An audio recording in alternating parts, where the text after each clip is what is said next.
Hello friends, very very good morning. आज का topic जो हम लोगों का है वॉइस में इम्परेटिव सेंटेंस है। और हम आपको बता दें कि वॉइस में सबसे बेहतरीन और सबसे मोस्ट इम्पॉर्टेंट जो चैप्टर होता है यह इम्परेटिव सेंटेंस होता है। इम्परेटिव सेंटेंस से बहुत सारा क्वेश्चन जो है एक्टिव वॉइस से पैसिव वॉइस के लिए जो है पूछा जाता है। तो आइए जो है इसमें हम देखें कि आखिर किस तरह के सेंटेंस को जो है इम्परेटिव सेंटेंस कहा जाता है और इम्परेटिव सेंटेंस को पैसिव वॉइस में कैसे बदला जाता है। तो आइए थोड़ा ध्यान से समझिएगा। देखिए, सबसे पहले हम चर्चा ये करेंगे कि आखिर किस तरह के सेंटेंस को इम्परेटिव कहा जाता है। इम्परेटिव का मतलब होता है कि वह सेंटेंस जिसमें आदेश या सलाह या विनती का भाव प्रकट होता है, हम उसी को इम्परेटिव सेंटेंस कहते हैं। सभी लोगों को समझ में आ गया ना। एक ऐसा सेंटेंस जिसमें आदेश या सलाह या विनती का भाव प्रकट होता है उसी को हम लोग क्या कहते हैं, इम्परेटिव कहते हैं। क्लियर ना। और आप सभी लोगों को पता है कि हर सेंटेंस का एक अपना स्ट्रक्चर होता है। जैसे असर्टिव में हम आपको बताएं कि असर्टिव का जब कभी भी सेंटेंस शुरू होता है तो सबसे पहले किससे शुरू होता है, सब्जेक्ट से शुरू होता है। सबसे पहले सब्जेक्ट होता है, फिर हेल्पिंग वर्ब होता है, फिर वर्ब होता है, फिर ऑब्जेक्ट होता है और उसके बाद कंप्लीमेंट होता है। इंट्रोगेटिव में भी हम आपको स्ट्रक्चर दिखाए।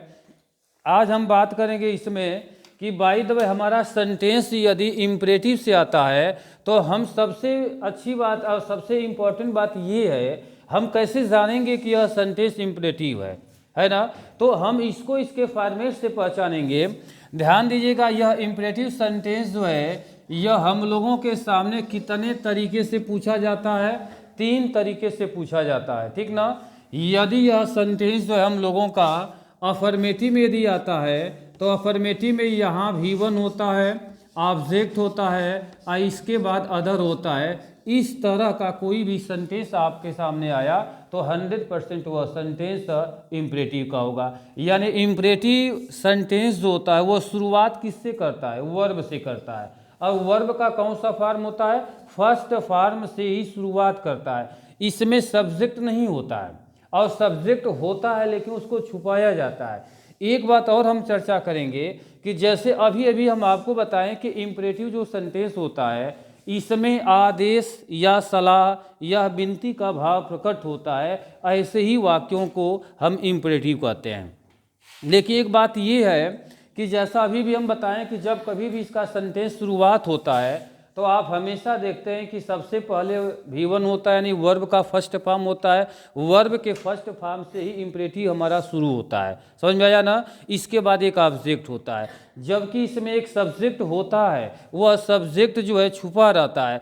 यानी जो आदेश की बात है, जो सलाह की बात है, जो परामर्श की बात है, ये हम किसे देते हैं, हम आदेश किसे देते हैं, हम सलाह किसे देते हैं, हम विनती किससे करते हैं। इसमें यदि आप खोजेंगे तो इसका एजेंट जो होता है वह यू होता है। जैसे हम कहें खड़े हो जाओ, हम किसको कहेंगे, जो हमारे सामने होता है हम उसी को कहते हैं। और सामने वाले को हम 2 शब्द से बुलाते हैं। हम उसको या तो तुम कहते हैं और नहीं तो बहुत सम्मान यदि देते हैं तो उसको क्या कहते हैं, आप कहते हैं।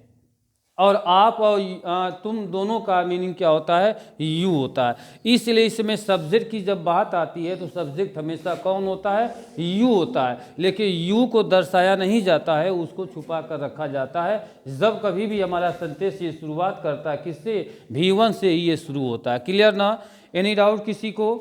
यानी सबसे बड़ी बात है कि देखो, जब सेंटेंस हम लोगों का एक्टिव वॉइस से पैसिव वॉइस के लिए जब पूछेगा तो सबसे पहले तो हमको ये देखना है कि यह जो सेंटेंस आया यह किस टाइप का आया है ना। असर्टिव आया है कि इंट्रोगेटिव आया है कि इम्परेटिव है ना। यदि इम्परेटिव है तो हम कैसे पहचानेंगे, हम वही चीज़ आपको बताना चाह रहे हैं कि जब कोई भी सेंटेंस आपका वर्ब के फर्स्ट फॉर्म से शुरू हो रहा है, ऑब्जेक्ट लगा हो और कंप्लीमेंट आया हो, तो ऐसा सेंटेंस जो होता है वह इम्परेटिव होता है, ठीक ना। और देखो, इम्परेटिव में यदि निगेटिव सेंटेंस यदि आता है तो निगेटिव सेंटेंस में हमेशा आप देखोगे तो यहाँ डू नॉट होता है और फिर यहाँ V1 होता है, फिर ऑब्जेक्ट होता है, फिर अदर होता है। यानी हमारे कहने का मतलब ये है कि यदि किसी भी इम्परेटिव सेंटेंस को निगेटिव बनाने के यदि कहा जाए तो आपको करना क्या है कि इसी फॉर्मेट में देखो, इसी के आगे यदि आप डोंट लगा देते हैं या डू नॉट लगा देते हैं तो हमारा यह सेंटेंस जो है निगेटिव हो जाता है। समझ में आ गया ना। कई बार ऐसा भी क्वेश्चन आता है कि इम्परेटिव में दे देता है और आपसे कहेगा कि उस सेंटेंस को इंट्रोगेटिव उसको निगेटिव में जो है बदल दो। तो इम्परेटिव वाले सेंटेंस को निगेटिव में बदलते समय हमको केवल एक काम करना होता है कि उसके सेंटेंस के पहले जो है डोंट लगा देना होता है। यदि हम डू नॉट ऐड कर देते हैं तो वह सेंटेंस आपका निगेटिव हो जाता है। समझ में आ गया ना। दूसरी बात देखो, कभी कभी जो है निगेटिव में एक और फॉर्मेट होता है, डू नॉट के जगह पर कभी कभी हमारे सेंटेंस में जो है नेवर लगा होता है। तो इसके सेंटेंस का फॉर्मेट जो होता है कुछ इस तरह का जो है बन करके फॉर्मेट हमारे सामने आता है। यानी हम सिंपल तरीके से यदि बात करें तो हमारे इम्परेटिव सेंटेंस में 3 फॉर्मेट का क्वेश्चन बन करके हम लोगों के इर्द गिर्द घूमता रहता है। पहला यदि अफर्मेटिव होगा तो इस मेथड पर रहेगा, यानी V1 से शुरू होगा।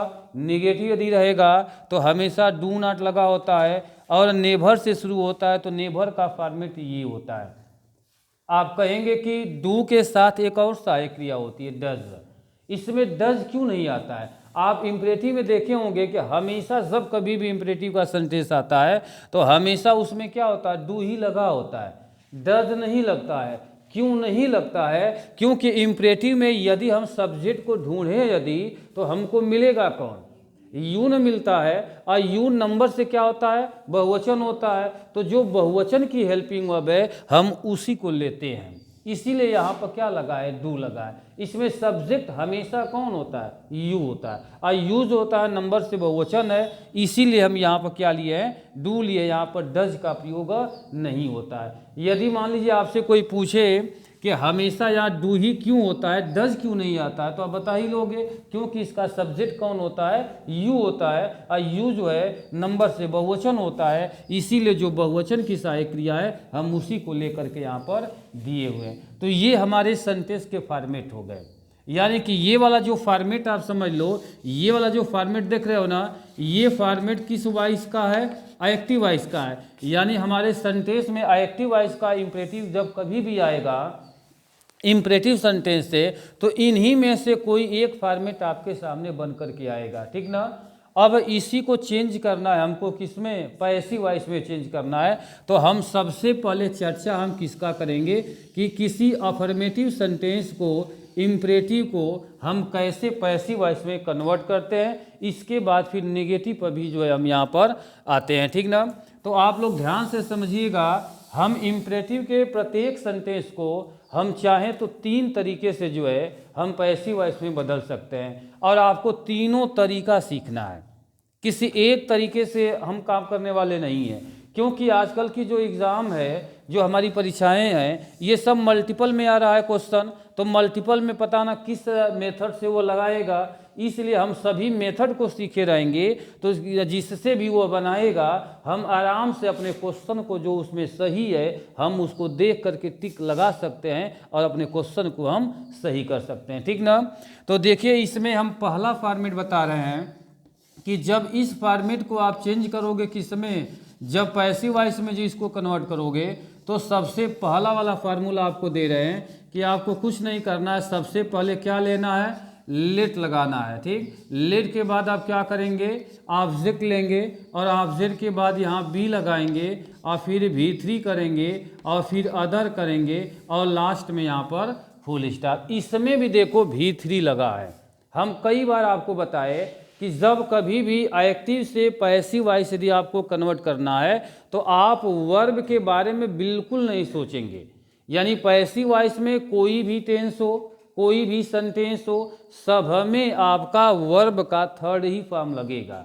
तो अब इसमें कोई डाउट ही नहीं रह गया, हर जगह हम यही काम किए, ठीक ना।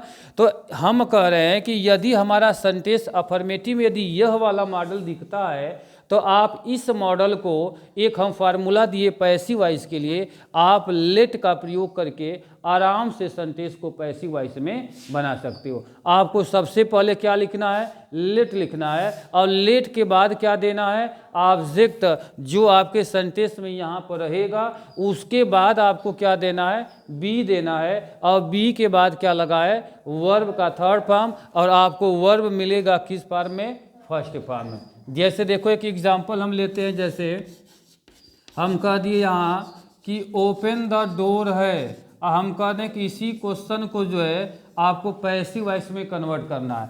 तो देखो यहाँ V1 में देखो कौन है, ओपन है, और ऑब्जेक्ट में देखो कौन है, द डोर है। इसको कन्वर्ट करना है किस में, पैसिव वॉइस में। तो अब सबसे पहले जब हम पैसिव वॉइस में जाएंगे तो आपका फार्मूला कह रहा कि सबसे पहले आपको क्या लेना है, लेट लेना है। तो चलो यहाँ से हम लेट को ले लिए।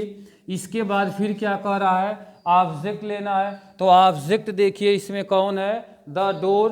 तो यहाँ ऑब्जेक्ट में हम क्या लिखेंगे, द डोर, और द डोर के बाद जो है फिर क्या लगाया है, बी, हम बी भी लगा दिए, और बी के बाद देखो वर्ब का थर्ड फॉर्म है, वर्ब हमारा देखो यहाँ पर क्या है, ओपन। ओपन का थर्ड फॉर्म आप करेंगे तो इसी में आप क्या करोगे, ईडी लगा दोगे, तो ओपेंड अदर नहीं है, फुल स्टॉप। ऐसे करके सेंटेंस को जो है बनाया जाएगा। तो ये आपका पहला तरीका हुआ। यानी हम अभी भी आपको बताए हैं कि आप इम्परेटिव सेंटेंस को आप चाहो तो 3 तरीके से बना सकते हो। तीनों तरीका आपको जानना ही पड़ेगा। एक तरीका आप क्या है, लेट का प्रयोग करके। अब दूसरा तरीका एक आता है कि शुड बी का प्रयोग करके कैसे बनाते हैं। ये आपका पहला फार्मूला हुआ। अब दूसरा फार्मूला देखो कैसे इसको बनाएंगे, समझना।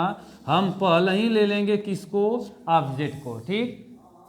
इसके बाद हम फिर क्या लगाएंगे, शुड, और फिर यहाँ क्या लगेगा, बी, और इसके बाद जो है V3 लगाएंगे, और फिर अदर, और लास्ट में फुल स्टॉप। एक तरीका ये भी है, आप चाहो तो इस क्वेश्चन को आप इस पर भी जो है बना सकते हो। अब जो फार्मूला जैसे जैसे कह रहा है वैसे वैसे लगा लो। सबसे पहले फार्मूला किसको मांगा है, ऑब्जेक्ट मांगा है। हमारा ऑब्जेक्ट इसमें देखो क्या है, द डोर। तो हम इस फार्मूला से लिखेंगे तो हमारा क्वेश्चन क्या जाएगा, द डोर, और फार्मूला से क्या लिखेंगे, शुड।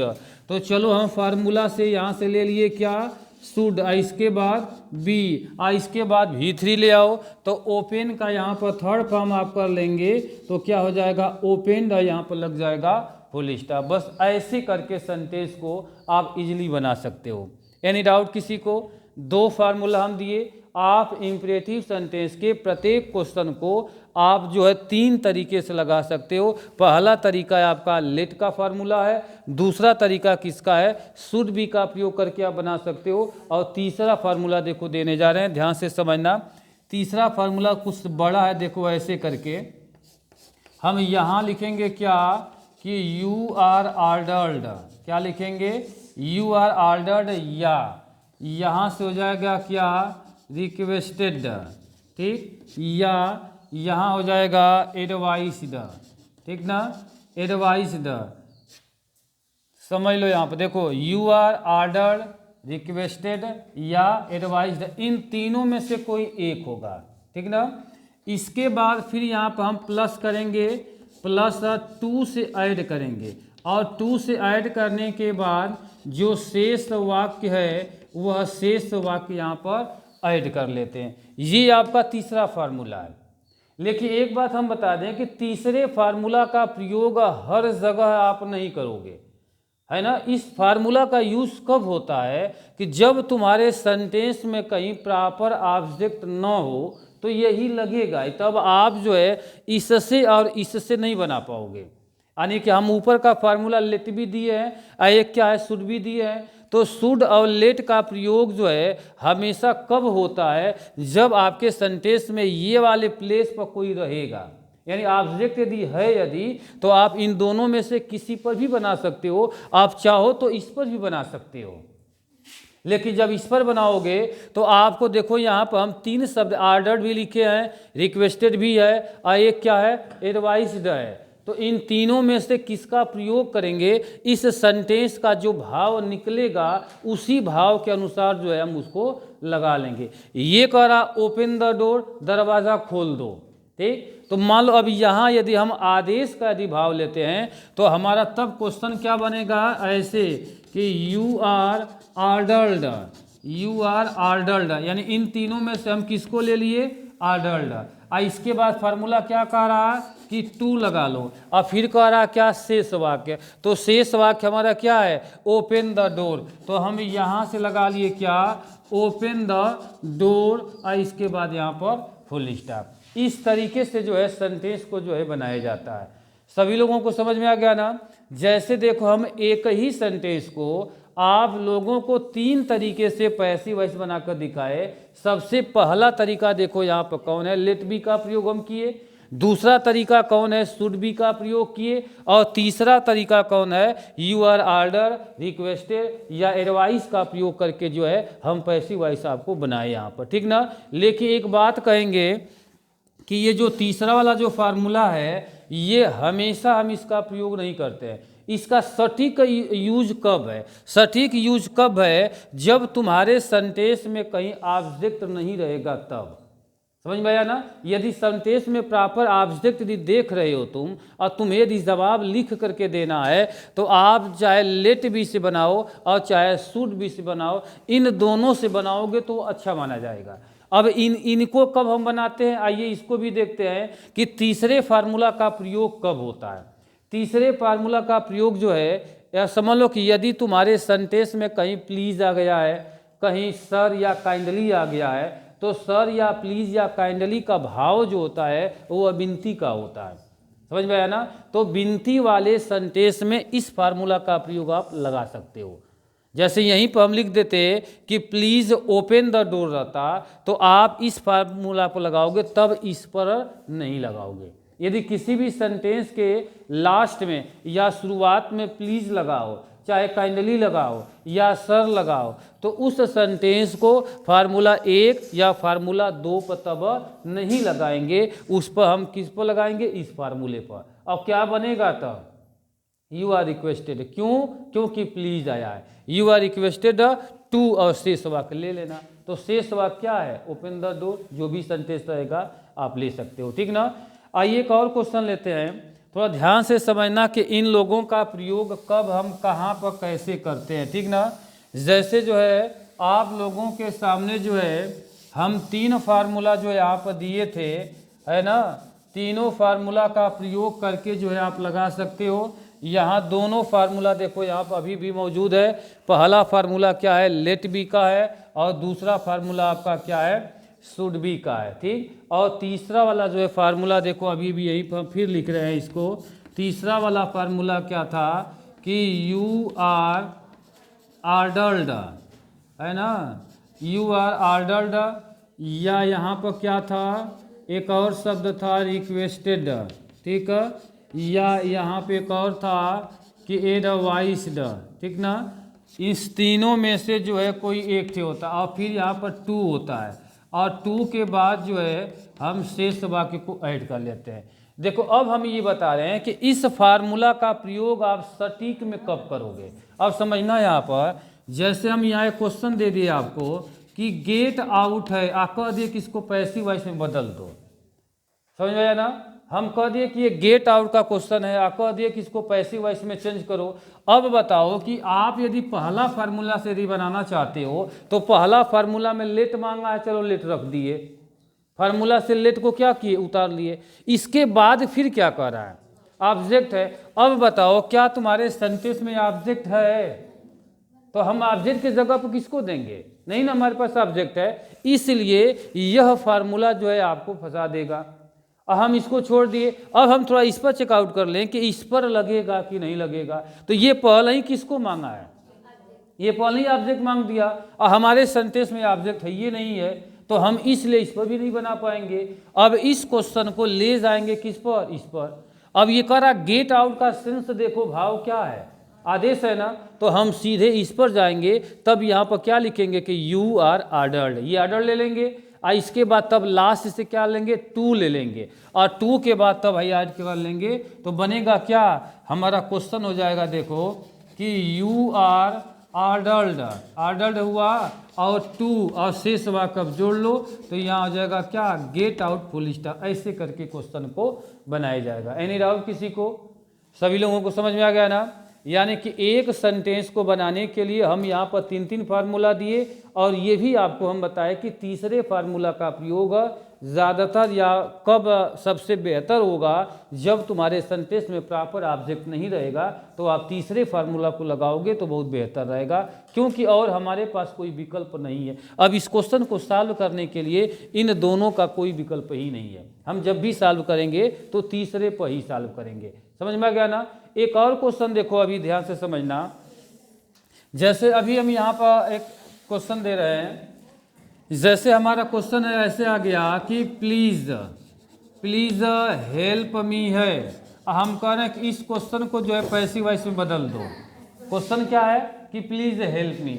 तो जिस सेंटेंस में प्लीज लगा हो, चाहे यहाँ पर सर लगा हो, और चाहे एक और शब्द होता है कौन, काइंडली लगा, तीनों में से कोई भी रहेगा, तो आप जो है तीसरे वाले ही फार्मूला का यूज यहाँ पर करोगे, पहला और दूसरा का प्रयोग नहीं होगा।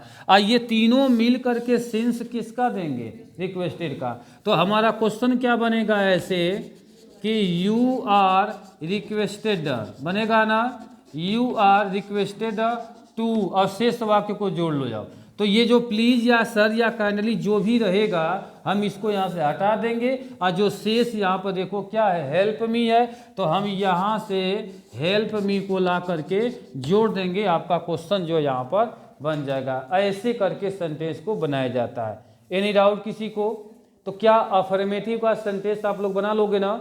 यदि हमारा सेंटेंस इस मॉडल का कहीं से भी कोई पूछता है, तो आप प्रत्येक सेंटेंस को 3 तरीके से जो है बनाकर दे सकते हो। अब हम बात करते हैं निगेटिव सेंटेंस की, जो डोंट से शुरू होता है और नेवर से शुरू होता है। थोड़ा समझ लो कि उसको हम कैसे बनाएंगे, ध्यान से समझना। इसमें भी वही फार्मूला होगा। जैसे देखो, यदि हमारा सेंटेंस जो है निगेटिव यदि आ जाता है, तो आप कैसे बनाओगे। देखो, निगेटिव का जो फॉर्मेट होता है, ये सेंटेंस आपका इसी पर जो है बन करके आएगा। हम कह रहे हैं कि इस सेंटेंस को क्या करो, पैसिव वॉइस में बदल दो। तो देखो यही फार्मूला है, हम इसी फार्मूला में देखो इसको बना रहे हैं। इसको पहले लेट लगाएंगे, इसके बाद ऑब्जेक्ट लगाएंगे और नॉट लगा देंगे, बी लगा देंगे, वर्ब का थर्ड फॉर्म अदर। अब देख लो नॉट कहाँ लगा है, यानी नॉट का प्रयोग हम कहाँ करेंगे। देखो बी के पहले, यानी देखो बी के पहले यहाँ पर क्या लगा दिए, नॉट लगा दिए। ये पहला फार्मूला। ठीक, दूसरा वाला जो फार्मूला देखो क्या था, शुड बी वाला से समझो। यहाँ आप ऑब्जेक्ट लगा देना, ऑब्जेक्ट के बाद जो है शुड लगा देना, और फिर यहाँ पर नॉट लगा देना, फिर बी लगा देना, वर्ब का थर्ड फॉर्म, फिर यहाँ पर अदर कर देना। ठीक ना। नॉट देखो कहाँ लग रहा है, बी के पहले। और तीसरे वाले फार्मूला से यदि बनाओगे, तो तीसरा वाला फार्मूला क्या था कि यू आर ऑर्डर्ड, यही ना था, यू आर ऑर्डर्ड या रिक्वेस्टेड था। समझ लेना क्या क्या है, रिक्वेस्टेड है, और यहाँ ये क्या था, एडवाइस्ड था। ठीक ना, प्लस, और प्लस के बाद जो है देखो जो ये टू लग रहा था ना, यानी कि ये जो प्लस के बाद टू, इसके बाद यहाँ पर देखो ये शेष वाक्य, यही हम फार्मूला लिखे थे। तो इसमें नॉट कहाँ लगेगा यही समझना है। यहाँ नॉट कहाँ लगाओगे, जो टू देख रहे हो ना ये वाला, इस टू के पहले आप यहीं पर नॉट का प्रयोग यहाँ पर करोगे। यानी कहने का मतलब क्या है कि यू आर ऑर्डर रहेगा तो ऑर्डर ले लेना, रिक्वेस्टेड रहेगा तो रिक्वेस्टेड लेना, और चाहे एडवाइस रहेगा तो एडवाइस लेकर उसके बाद नॉट देना, उसके बाद तब टू लगाना, और उसके बाद तब जो शेष वाक्य रहेगा लाकर ऐड कर लेना। सभी लोगों को समझ में आ गया। यदि हमारा सेंटेंस निगेटिव में आता है, तो आप निगेटिव वाले सेंटेंस में नॉट का प्रयोग बी के पहले करेंगे। यानी कि देखो पहले फार्मूला में भी है, बी के पहले नॉट लगा है, दूसरे में भी बी के पहले लगा है, और इसमें कहाँ लगा है, टू के पहले यहाँ पर नॉट का प्रयोग करके हम यहाँ पर लगा सकते हैं। समझ में आया ना। एक क्वेश्चन देखो हम यहाँ पर ले रहे हैं, ध्यान देना। जैसे क्वेश्चन है यहाँ पर कि डोंट डिस्टर्ब मी है, हम कह दें इस क्वेश्चन को पैसिव वॉइस में आपको कन्वर्ट करना है। चलो इसको लगाते हैं। सबसे हम पहला फार्मूला लेट ले रहे हैं। पहला फार्मूला में लेट ले या तो सबसे पहले देखो लेट को ले लिए ना। अब लेट के बाद देखो क्या मांगा है, ऑब्जेक्ट मांगा। एक चीज़ आप थोड़ा ध्यान देंगे, यहाँ पर बड़ा क्रिटिकल क्वेश्चन आ गया। देखो लेट के बाद यहाँ पर क्या रखोगे, ऑब्जेक्ट। ठीक, तो देखो यदि आप लेट से बना रहे हो और यदि आपके अंदर यहाँ कोई प्रोनाउन आ गया है, और जब भी प्रोनाउन आएगा तो ऑब्जेक्टिव केस में रहेगा, तो लेट वाले फार्मूला में यह प्रोनाउन जिस केस में है उसी केस में जाएगा।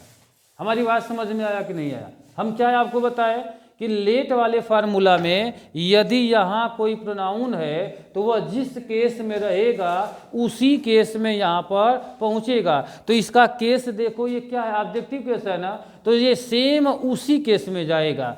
इसलिए लेट के बाद यहाँ पर क्या लिखोगे, मी लिखोगे। और इसके बाद निगेटिव है, देखो उसके बाद क्या किया है, नॉट लगाया है, तो निगेटिव का मतलब यहाँ नॉट लगाओ और फिर यहाँ पर बी लगाओ, और लास्ट में देखो V3 है तो डिस्टर्ब का V3 यहाँ पर कर दो, तो हमारे यहाँ क्या हो जाएगा, डिस्टर्ब्ड, और ये लग जाएगा फुल स्टार। ऐसे करके बनाते हैं। यहाँ आपको कन्फ्यूजन नहीं लेना है, ध्यान से देखिएगा। लेट के बाद यदि ऑब्जेक्ट देना है तो हमारा ऑब्जेक्ट जिस केस में रहेगा सेम उसी केस में यहाँ पर आएगा। यही बच्चे कंफ्यूज जाते हैं, यहाँ आई बदल देते हैं, सब्जेक्टिव केस कर देते हैं, जो क्वेश्चन क्या होता है, गलत हो जाता है।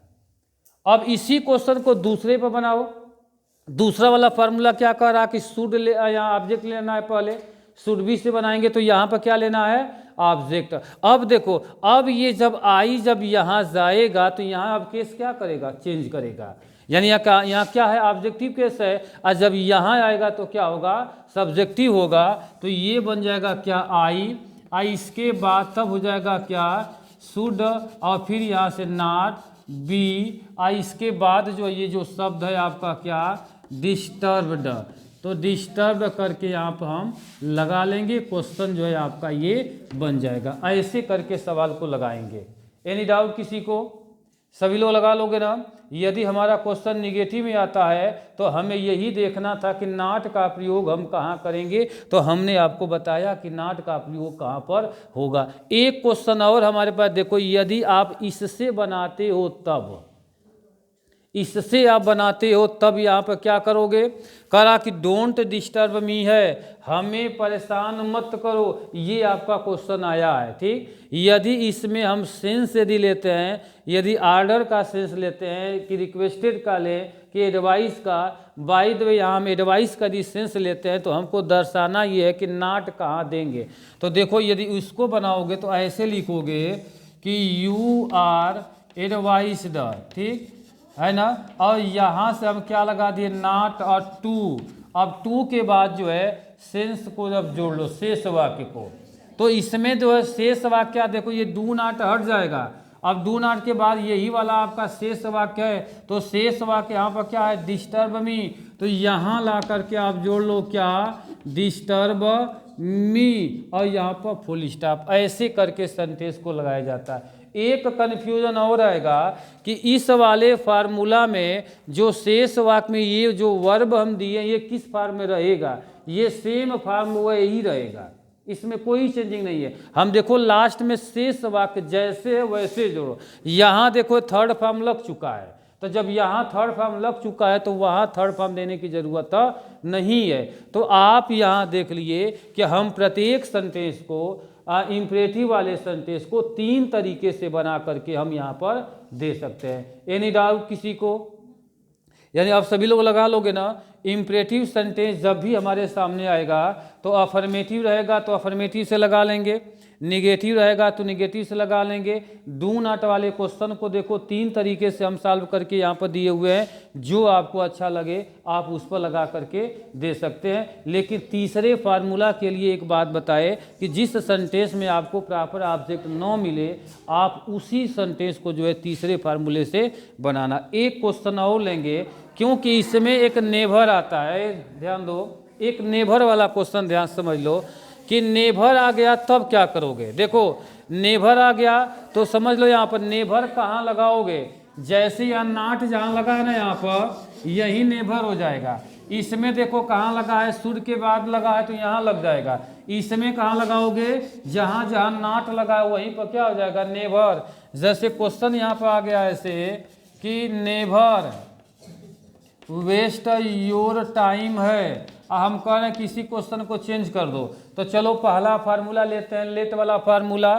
तो हम यहाँ से लगा दिए लेट, आया ऑब्जेक्ट ले लिए किसको, योर टाइम है, निगेटिव वर्ड इसमें देखो कौन है, नेभर, तो हम यहाँ लगा दिए नेभर, इसके बाद बी, इसके बाद वर्ब का थर्ड फॉर्म कर दो, तो वर्ब का थर्ड फॉर्म क्या है, वेस्टेड, इसके बाद फुल स्टॉप। क्यों नहीं लग जाएगा, लगा लोगे ना। अब आप बताएंगे कि दूसरे फार्मूले में और तीसरे फार्मूले में लेट ये नेभर कहाँ लगेगा, ये आप लोग कमेंट करके हमको बताएंगे। एनी डाउट किसी को समझने में? इम्परेटिव सेंटेंस सभी लोगों को समझ में आ गया ना। हम इम्परेटिव सेंटेंस के तीनों स्टेप के क्वेश्चन को बताए। अफर्मेटिव रहेगा तो कैसे बनेगा, निगेटिव रहेगा तो कैसे बनेगा, नेभर से यदि सेंटेंस आता है तो वह कैसे बनेगा। तो आज का वीडियो थोड़ा हो सकता है लंबा रहा। अब कल फिर आपसे मिलेंगे, एक स्पेशल सेंटेंस के साथ आएंगे। कल का क्लास बहुत ही शानदार, बहुत ही मज़ेदार और बहुत मोस्ट इम्पॉर्टेंट क्लास रहेगा, क्योंकि हमारे पास कुछ स्पेशल सेंटेंस होते हैं, उनको पैसिव वॉइस में कैसे बनाते हैं, फिर उस क्लास के साथ आते हैं। और फिर आपसे कहेंगे कि यदि हमारा ये टीचिंग अच्छा लगा तो आप ज़रूर लाइक करेंगे, कमेंट करेंगे, शेयर करेंगे और सब्सक्राइब करेंगे। फिर आते हैं, नमस्कार।